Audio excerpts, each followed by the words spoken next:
What's going on? Not this again. The ESA and its subsidiary, the ESRB, is the gaming industry's attempt at self-regulation. But in reality, they only pretend to regulate the gaming industry without actually fixing anything, all in an attempt to prevent the government from cracking down on their scummy practices.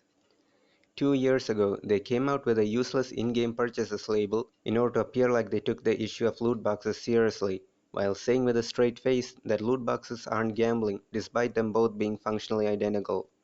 And now they're back at it again. This time they've added an includes random items in brackets to their in-game purchases label, which fundamentally solves nothing. Here's one of their claims. Consumers can make more informed decisions when purchasing or downloading a game instead of finding out after the fact. Trust me, this is all baloney, especially since video games get constant updates after launch. My favorite example of this is Black Ops 4. The game launched with stellar reviews and didn't contain any loot boxes. Fast forward a few weeks, and Activision decides to add loot boxes. Now, can someone please explain to me what form of labels would have informed consumers that Activision would add loot boxes in the not so distant future? Oh, but it doesn't end here, sadly, because of course it doesn't. Here's their reason for calling them random item purchases instead of loot boxes. Quote, loot box is a term that doesn't encompass all types of randomized in-game purchase mechanics. We want to ensure that the new label covers all transactions with a randomized element. In-game purchases accounts for loot boxes and similar mechanics that offer random items in exchange for real-world currency or in-game currency that can be purchased with real money. End quote. Basically what they're saying here is, not all loot boxes are loot boxes. That's literally what they're arguing here.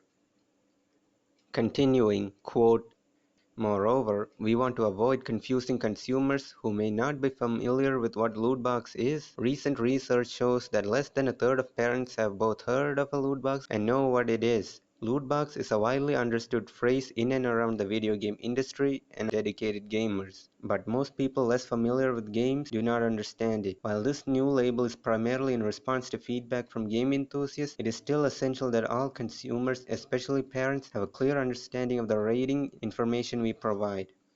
I hereby proclaim bullshit. The only reason most people aren't aware of this is because the gaming industry and the ESA avoid spreading awareness on the matter at every opportunity. The moment their scummy monetization practices land them on the front page of every news article, they talk on and on about their parental control systems, information resources and website on the hour, every hour, while shifting the responsibility onto everyone else. If the gaming industry was genuinely interested in regulating itself, they would have done something many years ago when the industry started its long downward spiral of monetizing every aspect of the game at the detriment of everything else. Instead, they defended their predatory loot boxes at every opportunity. One of the arguments they made is that loot boxes aren't gambling because you can't cash out. Listen, little Timmy, if casinos no longer allowed people to cash out their winnings, it would still be considered gambling. Kids still wouldn't be allowed to enter. The ESRB is only adding this modification to their label to delay the implementation of regulations by the government, which is inevitable at this point. The irony is the government wouldn't have to get involved if the industry simply behaved, but instead, they proudly squandered their chance at self-regulation many times over.